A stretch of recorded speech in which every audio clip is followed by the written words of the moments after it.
Seguimos en UPAO Noticias, siempre en vivo, por la señal digital HD 3.1 y por el fanpage Vive UPAO TV. 5 de la tarde con 35 minutos y siempre de interés público seguir analizando y reflexionando sobre la situación política, la crisis, la coyuntura política que vive nuestro país. Como sabemos, en estos momentos está el presidente del Gabinete de Ministros, el señor Aníbal Torres, exponiendo la política de gobierno ante el Congreso para luego solicitar el voto de confianza. Nos acompaña en esta tarde el destacado analista político, excongresista de la República y también ministro, el señor Juan Cheput, para hacer algunas reflexiones de esta coyuntura política que vive el país. Bienvenido, señor Cheput, a UPAO Noticias. Muy buenas tardes. Muy buenas tardes, Alberto. Es un placer conversar contigo y con todos los televidentes de UPAO Noticias. A tus órdenes. Bien, muy amable, gracias. En estos momentos hay una expectativa enorme en el país por la participación. Está disertando el premier, el señor Aníbal Torres, la política de gobierno y posteriormente pedir el voto de confianza al Parlamento. ¿Cuál es su mirada, su análisis respecto a esta presentación y respecto a lo que podría ser el voto de confianza? ¿Qué es lo que le merece comentar al señor Cheput al respecto? Bueno, a esas alturas al gobierno hay que medirlo más por lo que hacen que por lo que dicen, ¿no? Durante los 7 primeros meses hemos asistido ya a 4 consejos de ministros, 4 personajes que han desfilado, bueno, 3 en realidad porque uno tuvo que renunciar, el señor Valer, que han desfilado por el hemiciclo del Parlamento, dando una serie de promesas, sin hilo conductor entre ellas, discrepando inclusive a veces del propio presidente, hasta llegar al día de hoy en la cual el premier ha abundado en cifras que no son otra cosa que la inercia o datos estadísticos en relación a cuestiones puntuales como la economía o la salud. Cuestión que dicho sea de paso ya era conocida. Pero el mandato constitucional le plantea a él señalar cuáles son los fundamentos de gobierno, la línea de acción para los próximos meses, y en eso no ha abundado. Más bien ha retrocedido en el tiempo, en una contradicción desde mi punto de vista, cuando empieza su discurso hablando de la concertación. La concertación, palabra tan cara, tan grata en la boca, en la voz de don Alfonso Grados Bertorini, allá por los años 80, que fue el gran impulsor de la concertación laboral y que la definió como la base para cualquier tipo de norma que tenga que ver con el trabajo. Hoy día ha sido utilizada por el señor Aníbal Torres con un atrevimiento que merece otro tipo de objetivos, ¿no? ¿Y por qué digo atrevimiento? Porque es este gobierno el que no concerta, es este gobierno el que polariza, es este gobierno el que trabaja sobre la base de hechos consumados, y es, dentro de este conjunto de cosas, la ministra de Trabajo quien más prepotentemente actúa cuando se trata de imponer normas laborales. Así que hablar de concertación a estas alturas yo lo considero como una burla.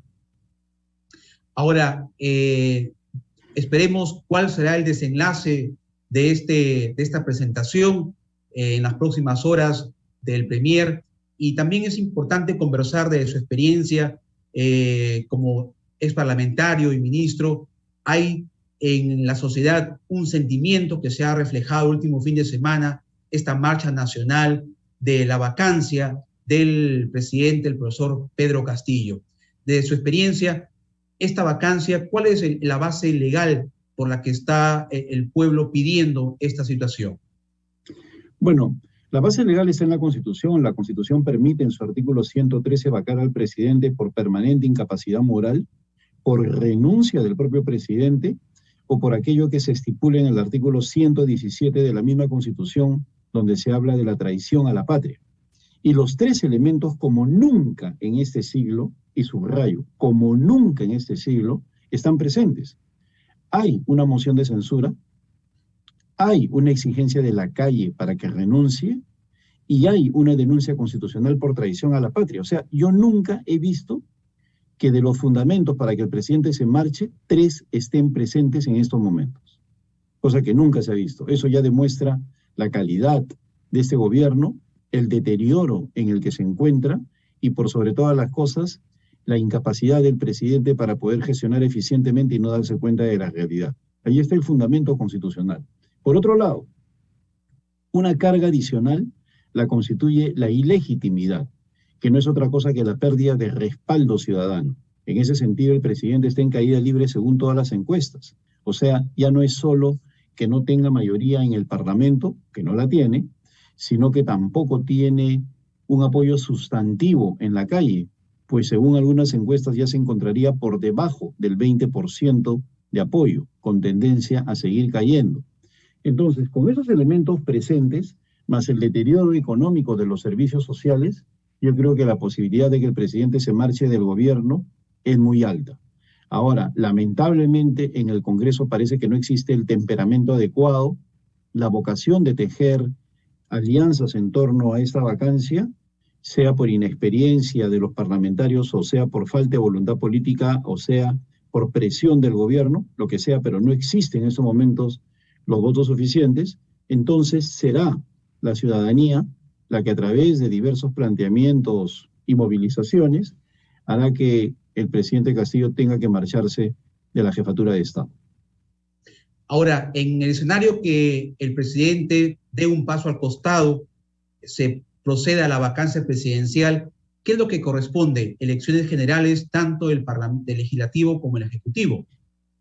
Tendría que irse también la señora Dina Boluarte, pues ella también es factor de inestabilidad y está ligada totalmente a los dinámicos del centro, esa entidad corrupta que ha manchado la gestión de Vladimir Cerrón y también su cercanía con Pedro Castillo. O sea, tendría que irse Dina Boluarte. Y la presidenta del Congreso o quien esté al frente del Congreso, pues los parlamentarios podrían decidir por otra persona, tendría que convocar para elecciones para los próximos meses. Yo soy de los que piensan que las elecciones solamente tienen que ser presidenciales, pero ayer escuchaba a una persona inteligente, a un amigo mío, a Pedro Cateriano, en la televisión, lo escuchaba con atención, y él hablaba de elecciones generales. ¿Por qué señalo esto? Porque desde el momento que la Constitución habla de elecciones, y no precisa si son generales o solo parlamentarias, se abre la puerta para este debate. Entonces, mientras Pedro señala que las elecciones tienen que ser generales, es decir, incorporar también a los parlamentarios, yo soy de los que piensa que el Congreso debe continuar para evitar de esa manera ingresar en un terreno de aún mayor incertidumbre al que estamos en estos momentos. Finalmente, señor Cheput, usted ha sido ministro de Trabajo y Promoción del Empleo. ¿Cuál es su opinión respecto a lo que el gobierno ha dicho, que elimina parcialmente la tercerización laboral y que esto generaría pues mucho desempleo en nuestro país? Mira, es terrible porque ya no solamente se trata de desempleo. Como tú has señalado, yo he sido ministro de Trabajo en 2 oportunidades y la Agenda 19 del ministerio es un desastre. Es realmente calamitosa y nos está generando una serie de retrocesos. Yo hace poco, muy poco, daba una conferencia en una universidad y señalaba que la principal virtud de la tercerización u outsourcing, en algunos casos se malinterpretó como una bárbara palabra service, ¿no? Que no tiene nada que ver con el asunto de fondo, con la tercerización, permite que las empresas transformen en primer lugar costos fijos en costos variables. Es decir, lo que hunde una empresa son sus costos fijos. Una empresa puede alquilar un local y tener que pagar por ese local, es un costo fijo, y no vende nada. Igual tiene que pagar, así no venda nada. Entonces, si tiene una planilla y no vende nada, pues tiene que pagar. Sin embargo, con la tercerización, la empresa se desprende de esos costos fijos y se convierte en variables. Eso desde el punto de vista de los costos. Pero desde el punto de vista de la ganancia de capacidades, uno incorpora a gente especializada de tal forma que puede operar mejor. Por ejemplo, si tú tienes una empresa comercial dedicada a vender telas, no te importa tener en planilla a gente que maneje los equipos informáticos. Contratas una tercerización de equipos informáticos donde están los chicos que son ingenieros, expertos en computadoras. Entonces uno ya se olvida de estar comprando la computadora de moda o la más efectiva y se dedica a vender las telas, que es su especialidad. Y gana en competitividad. La empresa gana en productividad, pues le permite incorporar a gente especializada para mejorar la cadena de valor. Pero la señora Betsy Chávez, completamente desatinada, dice que esto no sirve.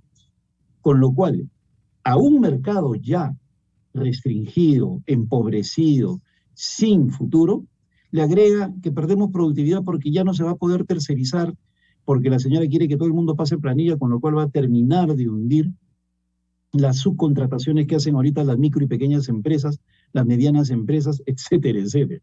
Entonces, la verdad es que puede haber mucha buena voluntad en la ministra, pero se nota que en lo que se refiere a ser ministra de Trabajo está en la reverenda calle. Bien, gracias señor Juan Cheput, es congresista de la República, analista político, estuvo en UPAO Noticias, haciendo una breve reflexión sobre la crisis que vive el país y el voto de confianza que está pues en estos momentos en proceso de evaluación ante la presentación del Premier en el Parlamento. Muy amable señor Cheput, muchas gracias. Muchas gracias, Alberto, ha sido un placer conversar contigo. Igualmente para nosotros, vamos a ir a una pausa, son las 5:46 y regresamos con más en UPAO Noticias en esta edición especial por el Día Internacional de la Mujer.